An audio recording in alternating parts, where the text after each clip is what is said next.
오늘 주신 하나님 말씀은 마가복음 12장 18절에서 27절 말씀입니다. 부활이 없다 하는 사두개인들이 예수께 와서 물어 이르되 선생님이여 모세가 우리에게 써주기를 어떤 사람의 형이 자식이 없이 아내를 두고 죽으면 그 동생이 그 아내를 취하여 형을 위하여 상속자를 세울지니라 하였나이다. 7형제가 있었는데 마지가 아내를 취하였다가 상속자가 없이 죽고 둘째도 그 여자를 취하였다가 상속자가 없이 죽고 셋째도 그렇게 하여 7이 다 상속자가 없었고 최후의 여자도 죽었나이다. 7사람이 다 그를 아내로 취하였으니 부활 때 곧 그들이 살아날 때에 그 중에 누구의 아내가 되리이까? 예수께서 이르시되 너희가 성경도 하나님의 능력도 알지 못함으로 오해함이 아니냐. 사람이 죽은 자 가운데서 살아날 때에는 장가도 아니가고 시집도 아니가고 하늘에 있는 천사들과 같으니라. 죽은 자가 살아난다는 것을 말할진대 너희가 모세의 책 중 가시나무 떨기에 관한 글에 하나님께서 모세에게 이르시되 나는 아브라함의 하나님이요 이삭의 하나님이요 야곱의 하나님이로라 하신 말씀을 읽어보지 못하였느냐. 하나님은 죽은 자의 하나님이 아니요 산 자의 하나님이시라. 너희가 크게 오해하였도다 하시니라. 아멘. 오늘은 부활 후 열흘째 되는 날입니다. 우리 모든 성도님들의 가정 가운데에 부활의 능력과 은혜가 함께 하시기를 소망합니다. 예수님의 부활하신 그 사건은 기독교의 시작이자 끝이라고 할 수 있을 정도로 아주 중요한 개념입니다. 예수님의 죽으심 그리고 부활하심을 통해서 우리는 죽음을 극복할 수 있게 되었고 또 영원한 하나님의 나라를 바라볼 수 있게 되었으며 또 영원한 생명을 소망하며 살아갈 수 있게 되었기 때문입니다. 또한 그 부활을 되새기며 우리는 날마다 살아갈 힘, 또 다시 일어설 수 있는 힘을 얻습니다. 그래서 우리에게 부활은 아주 중요한 것인데요. 부활 후 열흘이 지난 이 시점에 우리 성도님들은 부활의 능력 가운데 살고 계신가요? 날마다 부활을 되새기며 그 부활을 기억하며 또 새 힘을 얻고 계신가요? 어떤 분들은 그렇다고 말씀하실 수 있는 분도 있을 것이고 또 어떤 분들은 나는 그렇게 살지 못하는데 하는 생각을 하는 분도 있을 것 같습니다. 그렇게 할 수 있는 분이라면 지금 잘하고 계시는 거고요. 혹시 부활의 능력을 경험하지 못하고 있다. 부활의 능력이 무엇인지 모르겠다. 부활절은 지났지만 다시 일어설 수 있는 힘이 무엇인지 모르겠다 하시는 분들은 오늘 말씀을 통해서 새 힘 얻으시기를 바랍니다. 오늘 말씀에는 부활을 전혀 경험하지 못하는 사두개인들이 나옵니다. 사두개인들을 가르치시는 예수님의 모습을 통해서 우리가 어떻게 하면 부활의 능력을 힘입어 살 수 있을지 함께 생각해 보겠습니다. 오늘 본문의 주인공은 사두개인들입니다.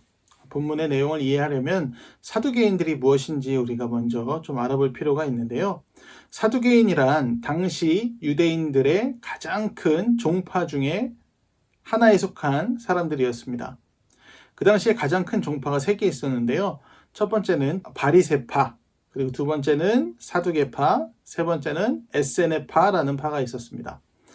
바리새파는 모세오경뿐만 아니라 장로들의 유전까지도 정경으로 받아들여서 믿는 사람들이었고요. 사두개인들은 모세오경만을 정경이다라고 믿고 그렇게 받아들이고 믿는 사람들이었습니다. 사두개인들의 특징이라고 하면은 부활이 없다, 천사가 없다 이런 믿음을 가지고 있었고요. 에세네파는 사두개인들처럼 모세오경만이 정경이다라는 생각을 가지고 있으면서 한편으로 성전 중심의 신앙생활을 했고 또 금욕적인 신앙생활을 했던 사람들입니다. 그 중에 사두개인들이 오늘 말씀의 주인공인데요. 사두개인은 사독계열 제사장의 후손으로 존경받는 종교 지도자들이었습니다. 그리고 또한 보수적인 종교적 성향을 가지고 있으면서 정치적으로는 굉장히 기회주의적인 성향을 가지고 있었다고 합니다. 그래서 그 당시 그 유대인들 이스라엘을 지배했던 로마인들의 편에 서서 많은 이익을 누렸던 것이 사두개인들이었다고 합니다. 사두개인들은 그렇기 때문에 변혁을 원치 않았다고 합니다. 보수적인 종교 성향을 가지고 있으면서 우리가 가지고 있는 이 모세오경 말고 다른 것들은 다 배척하는 그런 성향이 있었고요. 또 하나는 정치적으로 로마의 어떻게 보면 앞잡이 역할을 하면서 그 로마 사람들이 주는 그런 이익을 챙겼기 때문이죠. 그 생활 속에서 종교적으로는 지도자로 존경을 받고 정치적으로는 많은 이익을 누렸기 때문에 그런 상황이 유지되기를 바라는 것이 사두개인들의 성향이었다고 합니다. 근데 그런 사람들이었기 때문에 부활과는 맞지 않는 거죠. 부활은 죽음을 두려워하지 않고 나아갈 수 있는 힘이지 않습니까? 그런데 이 사두개인들은 많은 사람들이 부활을 믿고 죽음도 두려워하지 않고 저항하는 것, 그것을 두려워했다는 것이죠. 그렇기 때문에 그들은 종교적으로도 부활을 믿지 않았지만 정치적으로도 그 어떤 부활의 개념을 받아들이기가 어려운 상황에 있었다는 것입니다. 그래서 사두개인들은 예수님이 가르치시는 것들, 예수님이 전하시는 그런 굉장히 변혁적인 그런 말씀들을 싫어했고 그런 것들을 거부하는 사람들이었습니다.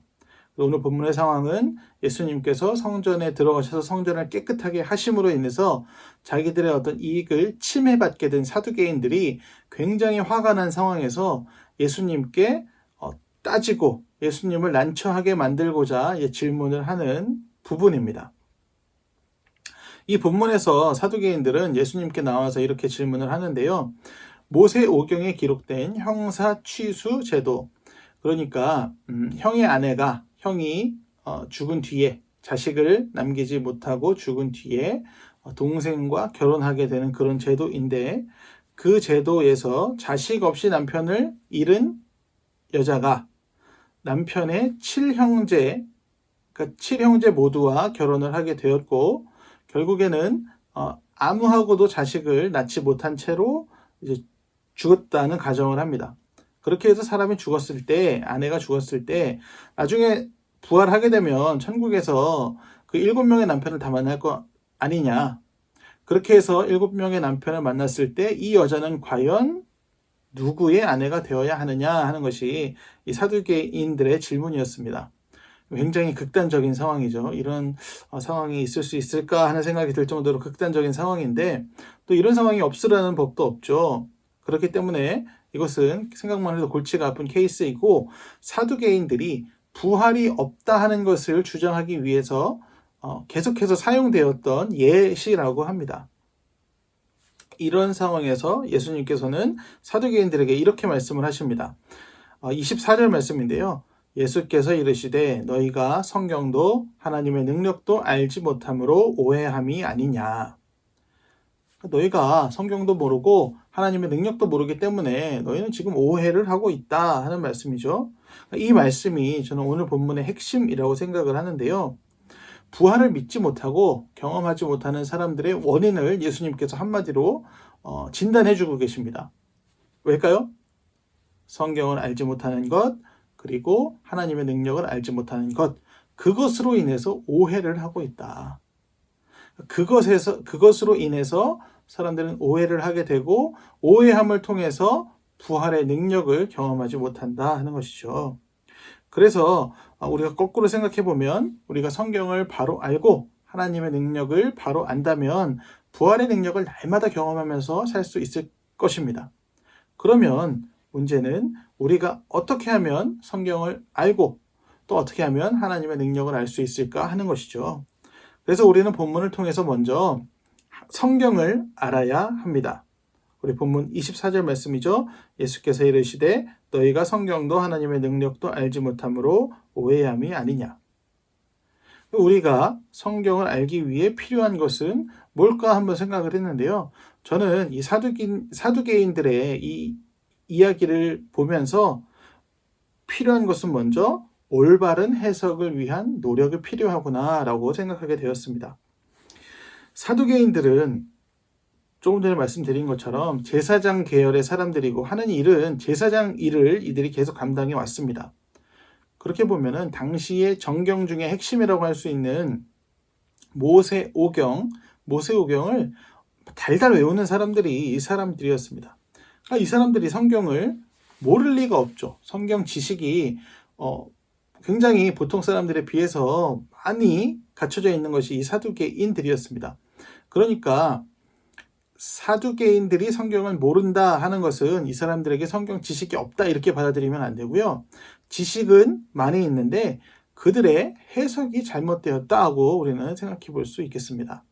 예수님께서 24절에 분명히 언급하고 계시는데요. 너희가 몰라서 오해하고 있다. 그러니까 서두에서도 말씀드린 것과 같이 사두개인들은 보수적인 신앙을 가지고 있었다고 했죠. 어떻게 보면 편협하게 모세오경이 전부라고 생각하는 사람들이었습니다. 또한 사회 기득권층으로 사회 변혁적인 메시지를 싫어했습니다. 그래서 이들은 부활을 그냥 보고 싶지 않은 겁니다. 부활이라는 게 있다는 것도 믿고 싶지 않고 부활이 있다는 이야기도 듣고 싶지도 않은 겁니다. 그러니까 부활은 있어서는 안 되는 것이죠. 이 사람들에게는요. 그러니까 어떻게 해서든 부활에 반대하는 해석을 이 사람들은 이어가는 것입니다. 부활이 싫으니까요.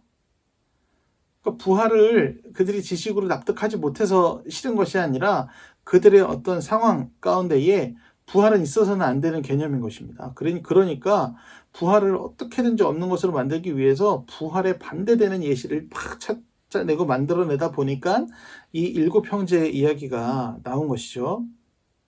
그러니까 이런 것들이 그들이 부활을 이해하지 못하게 만드는 원인이었던 것입니다. 이 사람들이 살아온 환경, 이 사람들이 지금 살아가고 있는 그 상황 속에서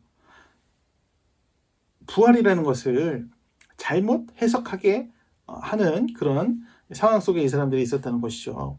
우리도 각자 살아온 환경과 경험들이 있고요. 바라는 것들이 있지 않습니까? 그것으로 인해서 우리는 누구나 성경을 오해할 수가 있습니다. 우리가 같은 하나님을 믿고 있지만 믿는 것이 개개인으로 세세하게 들어가 보면 다 다른 믿음들을 가지고 있습니다. 우리가 교회 생활을 통해서 그런 것들을 알 수 있는데요. 그것이 우리의 한계라는 것을 우리는 알아야 합니다. 우리가 가지고 있는 정치 성향, 우리가 살아온 배경 같은 것들을 통해서 성경을 읽을 때 성경 그 자체를 정확하게 해석하지 못할 수도 있다는 것이죠. 그럼 모든 사람이 가지고 있는 한계이기 때문에 우리가 그런 한계를 가지고 있다는 것을 우리가 스스로 알아야 합니다. 내가 생각하는 게 맞아, 이것이 맞는 거야 라는 그렇게 해석하는 것이 아니라 성경을 있는 그대로 볼 수 있도록 내가 가지고 있는 어떤 편견의 눈은 무엇일까? 내가 가지고 있는 한계는 무엇일까? 내가 가지고 있는 이런 부분들이 성경을 오해하게 하지 않을까? 이런 생각들을 하면서 나아가야 된다는 것이죠. 그리고 우리의 한계를 돌파할 때에 우리는 성경 말씀, 성경의 진리에 가까이 갈 수가 있을 것입니다. 그것을 통해서 우리가 부활의 능력을 경험하게 된다는 것을 기억하시고 성경의 진리에 다가가기 위해서 한계를 돌파하는 노력을 하는 우리 모두가 되기를 바랍니다. 두 번째로 우리에게 필요한 것은요. 성경을 알기 위해서는 성경 속에 들어있는 하나님의 마음을 우리가 알아야 합니다. 우리가 성경을 볼 때에 하나님의 마음에 집중해야 한다는 것이죠. 모세오경을 통해서 하나님께서는 형사 취수 제도를 이스라엘 사람들에게 주셨습니다. 이스라엘 백성에게 그것을 따르게 하셨는데 우리가 지금의 시각으로 보면은 형사 취수 제도라는 것이 말도 안 되는 제도라는 것을 알 수가 있습니다. 그러니까 이 본문은요 매우 남성 중심의 시각으로 논의가 되고 있는데요. 이 여자가 7번 결혼하게 되었다 하면서 그 이유가 19절에 나옵니다. 19절 말씀 제가 읽어드리겠습니다. 선생님이여 모세가 우리에게 써주기를 어떤 사람의 형이 자식이 없이 아내를 두고 죽으면 그 동생이 그 아내를 취하여 형을 위하여 상속자를 세울지니라 하였나이다. 결혼을 그렇게 하는 이유가 뭔가요? 형을 위하여 상속자를 세우라고 하셨기 때문에 형을 위해서 상속자를 세우기 위해서 그렇게 결혼을 한다고 합니다. 이 말씀의 원문이 신명기 25장 5절에 나오는데요. 형제들이 함께 사는데 그중 하나가 죽고 아들이 없거든 그 죽은 자의 아내는 나가서 타인에게 시집가지 말 것이요 그의 남편의 형제가 그에게로 들어가서 그를 맞이하여 아내로 삼아 그의 남편의 형제된 의무를 그에게 다 행할 것이요. 의무라는 거죠. 그렇게 하는 것이. 남자들에게도 의무이고 여자도 그런 식으로 해야 된다 하는 것. 그런데 이것이 여성의 입장에서 생각해 보면 정말 지옥 같은 이야기입니다. 그러니까 만약 이런 여성이 실존했다면, 실제로 이런 여성이 살아 있었다면 얼마나 그의 삶이 비참했겠습니까? 시족사회로 한 달이 건너면은 서로 다 아는 그런 마을에서 살고 있는데 한 여자가 남자랑 결혼을 해서 자식을 낳지 못하고 남자가 죽었습니다. 동생이랑 결혼했는데 또 죽었습니다. 또 동생이랑 결혼했는데 또 죽었습니다. 이 정도 되면 얼마나 사람들이 수근수근 했을까요? 뭐 별별 이야기들이 다 있었겠죠. 엄청난 아마도 모욕과 멸시와 수모 가운데 이 여자는 살아갔을 것입니다. 이 여자의 삶은 완전히 무시되고 있죠. 또 짓밟히고 있죠. 지금 이 사두개인들이 하는 걸 보십시오. 그런 여인의 삶을 보면서 마치 우스갯거리 같이 부하를 비웃는 재료로 또 사용을 하고 있습니다. 그러니까 이 여성의 인권이라는 것이 전혀 보이지 않는 본문인 거죠. 그러니까 지금 시대에는 이 신명기 25장 5절을 형사 취수 제도를 적용할 수가 없습니다. 우리가 이쯤에서 생각해 볼 것이, 성경에 그렇다면 성경에 이제 아무 쓸모도 없고 시대착오적인 한 구절의 말씀이 있다, 이렇게 받아들여야 할까요? 아니죠. 성경 말씀은 당시 시대를 반영하고 있는 것입니다. 당시 시대의 상황을 감안해서 전달된 것입니다. 그래서 우리가 이 말씀을 읽을 때 이걸 문자 그대로 받아들이려고 하면 말이 안 되는 것이고 쓸모도 없는 구절이지만, 이 말씀을 통해서 주시는 하나님의 마음은 무엇일까? 그 마음에 우리가 집중해서 본문을 읽을 필요가 있다는 것입니다. 이 형사 취소에 대해서, 이 제도에 대해서 연구한 사람들은요, 이것이 이스라엘에만 있었던 제도가 아니고 고대 국가에서 흔히 있었다고 이야기를 합니다. 현대의 인문학자들은 그 제도가 복지의 의도를 가지고 있었다고 이야기를 합니다. 그러니까 남자의 대를 이어야 돼, 너희들 형제들이 의무를 다 해야 돼 라고 포장이 되어 있지만, 사실은 그것이 그 남편이 죽고 혼자 남게 된 그 여성이 살아갈 수 있게 만들어주는 복지 정책이었다는 것입니다. 그것이 또 그렇게 해서 그렇게 여자가 혼자 남게 되었을 때 가족들, 너희가 도와야 된다, 도와서 이 여자가 살아갈 수 있게 해라 하는 어떤 안전장치 역할을 한다 하는 것이 그 인문학자들의 연구의 결과인데요. 그렇다고 하더라도 이 여성에게는 가혹하지 않습니까? 그런 삶을 굳이 그렇게 살아야 되느냐 하는 것인데, 이 본문에 그렇기 때문에 하나님의 마음이 드러난다고 생각을 합니다. 이 구절에서요. 어떤 구절이냐면요, 에스겔 16장 6절 말씀인데 제가 읽겠습니다. 내가 내 곁으로 지나갈 때에 내가 피투성이가 되어 발짓하는 것을 보고 내게 이르기를 너는 피투성이라도 살아있으라, 다시 이르기를 너는 피투성이라도 살아있으라 하고. 아멘. 이 말씀은 예루살렘을 향한 하나님의 마음을 표현한 말씀입니다. 근데 이 본문에도 저는 하나님의 동일한 마음이 드러난다고 생각을 합니다. 남성 중심의 사회이죠. 여성의 인권은 조금도 존중받지 못하는 그런 상황입니다. 결혼 생활은 무너지고 일은 이루어지지 않고 주변의 모욕과 핍박은 더 많아지는 그런 멸시 속에 마치 피투성이와 같은 삶을 살게 된 한 여인이 있습니다. 근데 그러한 삶을 살아가는 여인일지라도 하나님은 살아있으라 하신다는 것이죠. 너는 피투성이라도 살아있어라 하는 것이 하나님 마음이라는 것입니다.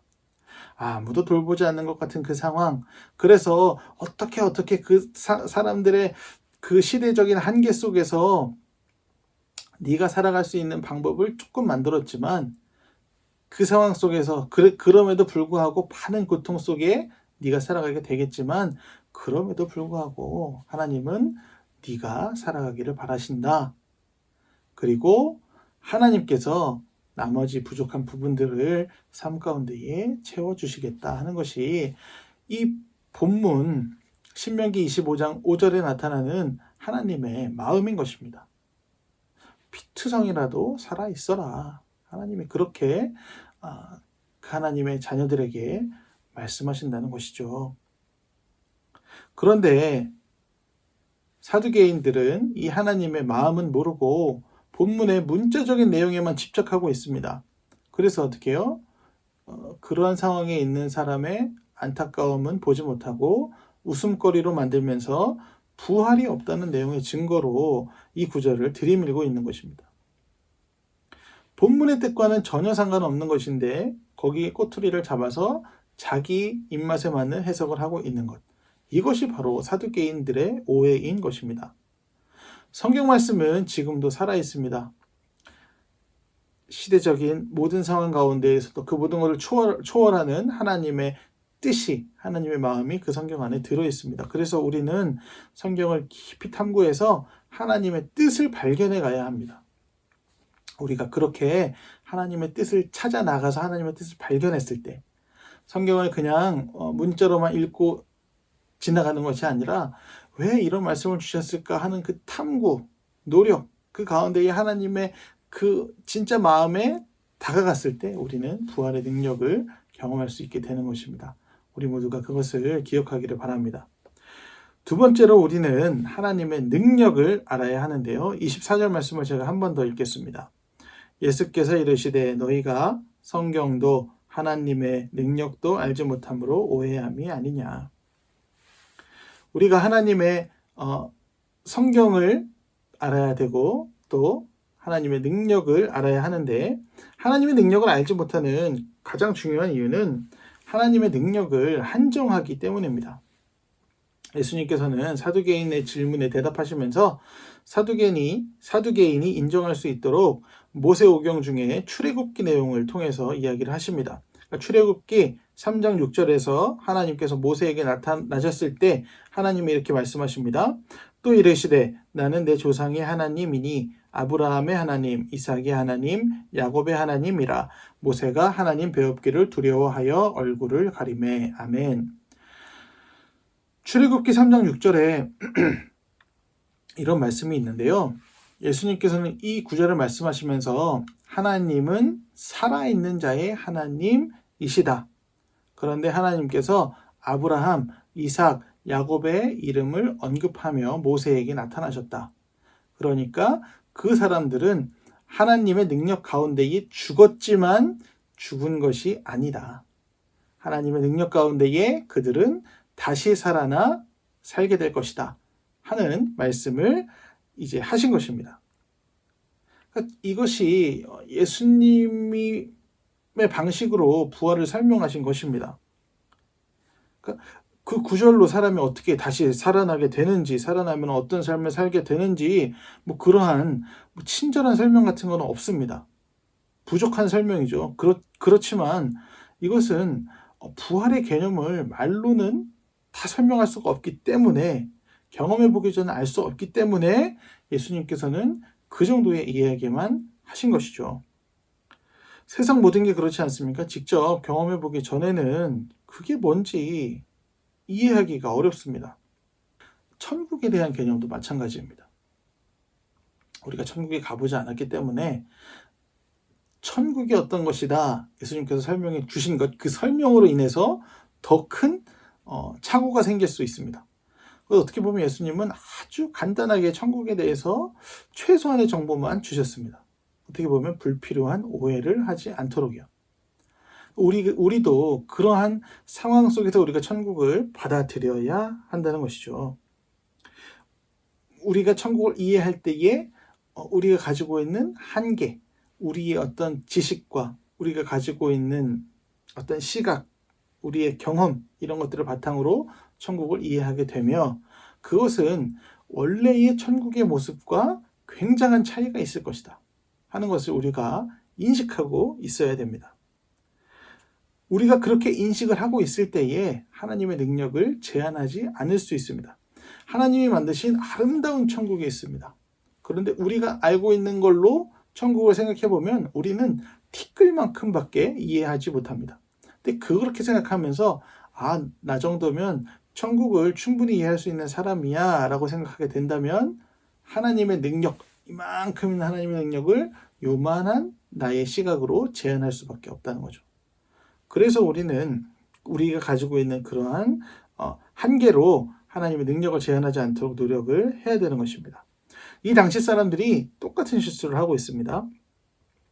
이 당시 사람들이 생각하던 부활은요, 또 어떤 천국의 개념은 의인이 여러 아내를 거느리고 사는 것, 그런 식으로 천국을 생각하고 있었다고 합니다. 그러니까 이 사람들은요, 부활 이후의 삶에서도 여전히 여성을 소유물로 생각하고 있고, 여성들은 어떤 천국에서 도구의 역할을 하는 것으로 생각하고 있습니다. 왜 그럴까요? 이 사람들이 지금 그런 수준의 삶을 살고 있는 것입니다. 이 사람이 가지고 있는 인식의 수준들이 그거밖에 안 되기 때문에 여자들은 당연히 어떤 도구 같은 것, 희생해야 되는 것, 여자들은 그냥 남성의 소유로 살아가게 되는 것, 그런 식으로 생각하고 있기 때문에 천국을 그 정도로밖에 이해를 못한다는 것입니다. 그래서 이러한 것들이 바로 하나님의 능력을 모르는 것입니다. 모세오경에 보면 모세오경만 봐도 하나님의 놀라운 역사하심이 드러납니다. 하나님이 정말 놀랍게 이스라엘 백성들을 인도하시고 그들을 구하시고 또 복주시고 살게 하시는 그 놀라운 능력들이 나타나지 않습니까? 그런데 그러한 것들은 생각을 안 하고 있습니다. 그리고 어떻게 해요? 자기 지식, 자기들이 가지고 있는 지식으로 하나님의 나라를 해석하려고 하다 보니까 그런 어떤 가능성을 보지 못하고 있는 것입니다. 하나님의 능력과 하나님의 눈으로 바라보지 못하고 나의 눈, 나의 생각으로 보게 되었기 때문에 하나님의 능력을 조금도 제대로 보지 못하고 있는 것이 사두개인들의 모습입니다. 그래서 우리는 부활하신 그 예수님의 사건을 통해서 우리 자신을 넘어서는 비전으로 초대되었음을 기억하고 우리가 가지고 있는 한계에 하나님의 능력을 억지로 집어넣으려는 그러한 행동을 하지 말아야 되겠습니다. 하나님의 능력은 우리의 모든 생각과 우리의 모든 사고보다 더 위대하다는 것을 우리가 기억하고 하나님의 능력 그 자체를 받아들이는 우리들이 되기를 바랍니다. 또한 그러한 능력을 제한하지 않을 때 우리는 포기하지 않을 수가 있는데요. 이 사두개인처럼 성경을 제멋대로 해석하고 하나님의 마음은 생각도 않으면서 하나님의 능력을 짧은 자기의 상식 안에 한정하는 그런 사람들은 자연스럽게 포기하게 됩니다. 자연스럽게 안 된다고 생각하는 거죠. 그런 건 없다. 안 된다. 내 생각에 그런 거는 말도 안 되는 일이다 라고 생각하면서 자연스럽게 포기하게 된다는 것입니다. 그래서 자기들의 욕심과 한계 안에서 이 사람들은요 부활을 스스로 포기한 것입니다.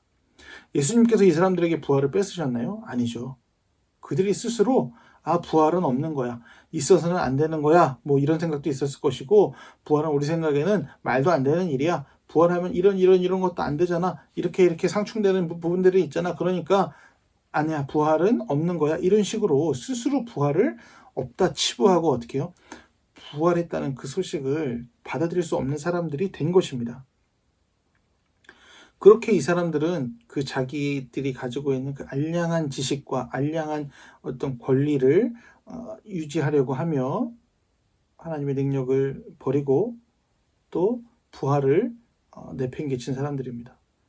이 사람들이 어떻게 됐냐면요, AD 70년경에 예루살렘이 불타고 성전에 불타게 되면서 자연스럽게 이 사두개파라는 것이 몰락해서 사라지게 됩니다. 하지만 이들이 그렇게 짓밟아 없애려고 했던 그 부활의 복음은 살아남죠. 살아남아서 짓밟히고 또 쓰러지고 해도 다시 일어나서 온 세상에 전파되었습니다. 이게 하나님의 능력인 것이죠. 이것이 하나님의 능력이죠. 상상이나 했겠습니까? 사두개인들이. 그래서 우리가 부활의 능력을 힘입기 위해서는 하나님보다 먼저 포기하지 말아야 합니다. 우리 삶이 아무리 시궁창 같고 여기를 보고 또 저기를 봐도 희망이 없고 아무리 생각해도 빠져나갈 구멍이 없는 그러한 상황 같아 보일지라도 하나님의 능력은 그 모든 것을 극복하게 하시고 다시 일어서게 하실 수 있다. 그것을 우리가 기억하고 하나님의 능력을 의지하는 그런 삶을 살아야겠습니다. 또 먼저 포기하지 않아야 하겠습니다. 케이트 서머스케일이라는 사람이 쓴 사악한 소년이라는 책이 있습니다. 이 책은 1895년에 영국에서 있었던 사건을 이 저자가 그 뒷이야기를 추적한 내용인데요. 내용을 잠깐 설명드리자면 1895년에 영국에서 충격적인 사건이 발생합니다. 어떤 소년이 자기 친엄마를 죽이고 한 열흘 만에 붙잡힌 내용입니다. 그런데 이 소년이 잡혔을 때 너무 덤덤했다고 합니다. 그리고 엄마를 죽인 뒤에 그냥 그 시체 옆에서 카드놀이도 하고 또 집안에 있는 물건을 팔아서 뭐 연극도 보러 가고 놀러 다니고 뭐 그러면서 있다가 이 소년이 잡힌 겁니다. 잡혀서 이유를 물어보니까 엄마가 자기를 학대하고 또 동생도 학대했는데 동생을 죽이겠다고 했다는 겁니다. 동생을 죽이기 전에 내가 엄마를 죽여야겠다 이런 생각을 해서 그 엄마를 살해했다. 뭐 이런 이야기를 했습니다. 사람들은 굉장히 큰 충격을 받았는데요. 어떻게 엄마를 죽이고도 그렇게 덤덤할 수가 있느냐 뭐 하는 것이 주된 의견이었다고 합니다. 원래 같으면 그 당시의 법률로 사형을 처해야 마땅한데 나이가 어렸기 때문에 사형에는 안 처하고 정신병원에 갇히게 되고 정신병원에서 17년 동안 있다가 이제 풀려나게 됩니다. 13살에 살인을 저질렀기 때문에 17년을 살았어도 이제 30살밖에 안 되는 거거든요. 30살에 정신병원에서 풀려난 이 소년의 삶은 어떻게 됐을까요? 아마 풀려난 뒤에 많은 범죄를 저지르고 뭐 연쇄 살인범이 되었어도 이상하지 않을 것 같은 상황입니다. 저자도 그런 생각을 하면서 이 소년의 삶을 추적하는데요. 이 소년은 정신병원에서 안정적으로 17년 동안 잘 지냈다고 합니다. 그리고 병원을 나온 뒤에 군인이 되어서 1차 세계대전에 참전하고 그곳에서 공을 세워가지고 뭐 훈장도 3개를 받았다고 합니다. 근데 그 뒤로 별다른 사건 없이 혼자 살다가 죽었다 이런 식으로 기록이 끝났는데 그리고 나서 이 저자가 이 사람이 묻힌 무덤에 찾아가게 되는데요. 그 무덤 묘비명에서 한 줄의 문구를 발견하게 됩니다. 거기에는 이렇게 써 있었다고 합니다. 그를 항상 기억하는 해리 멀빌과 그의 가족이라는 문구였습니다. 그래서 이 저자는 여기서 단서를 하나 찾은 거죠. 그래서 해리 멀빌이라는 사람을 막 수소문해서 찾다가 이제 할아버지가 돼서 이제 요양원에 누워있는 해리 멀빌이라는 사람을 이제 결국 찾아가게 됩니다. 막 수소문 하다가 손녀를 만나고 뭐 가족을 만나고 해서 이제 해리 멀빌한테까지 찾아가는 건데요. 이제 그 해리 멀빌을 찾아가서 이 어머니를 죽였던 그 소년이 제대한 뒤에 무슨 일이 있었는지를 듣게 됩니다. 근데 그 내용이 뭐였냐면요. 어머니를 죽인 소년이 전쟁에서 돌아온 후에 어떤 곳에 정착해서 이제 살게 되는데 그 집 옆집에 살던 것이 해리 멀빌이었던 것입니다. 이 해리 멀빌은 의붓 아버지한테 학대를 당하는 아이였습니다. 그 아버지가 정말 잔인하게 이 해리 멀빌을 학대하고 때리고 뭐 그렇게 되는데 이제 어느 날 그 아버지한테 맞아서 거의 죽게 되었을 때에 그 어머니를 죽였던 그 소년이 이 아이를 구출합니다. 그리고 이 아이의 후견인이 되어서 이 아이가 성인이 될 때까지 그 아이를 보살펴 주었다고 합니다. 그래서 해리 멀빌은 그 어머니를 죽였던 그 소년을 자기 은인으로 생각하고 나중에 그가 죽고 난 뒤에 묘비에 그렇게 문구를 남겼던 것이죠. 아무리 생각해도 희망이 없어 보이는 인생 아니었습니까? 그 사악한 소년의 삶이요. 그런데 그 희망이 없어 보이는 그 상황에서 그는 누군가의 희망이 되어주는 그런 삶을 살게 되었습니다. 전혀 희망이 없어 보이는 사람이었는데 나중에 누군가의 희망이 되어 있는 것입니다. 이런 것이 바로 부활 아닐까요? 끝난 것 같은데 끝이 아니고 희망이 없는 것 같은데 희망이 있는 것입니다. 우리가 그것을 보는 것이 부활의 능력인 것이죠. 하나님의 능력이 그런 것들을 가능하게 합니다. 그리고 우리가 하나님의 능력을 안다면 우리는 먼저 포기할 수 없죠. 세상에 사람들이 다 이건 안 될 거야, 희망이 없어, 글렀어, 끝났어 라고 이야기할지라도 우리는 하나님의 능력을 보기 때문에 그 가운데에서도 일하시고 살리실, 다시 일으키실 수 있는 그분을 보기 때문에 우리는 포기하지 않을 수 있는 것입니다. 어떻게요? 다만 하나님의 은혜를 구하며 나아가는 것이죠. 그것이 부활의 능력을 경험하는 사람의 삶 아니겠습니까? 부활을 기억하고 다시 소망을 품는 그런 삶을 우리는 살아야 합니다. 희망이 없어 보이는 그 순간에도요. 그렇게 할 때에 하나님의 능력이 우리를 둘러싼 모든 절망에서 우리를 구원하시고 우리를 새로운 길로 이끄실 수 있는 것입니다. 여러분, 부활을 헬라어로 아나스타시스라고 합니다. 아나의 뜻은 다시라는 것이고 스타시스의 뜻은 일어서다라는 것입니다.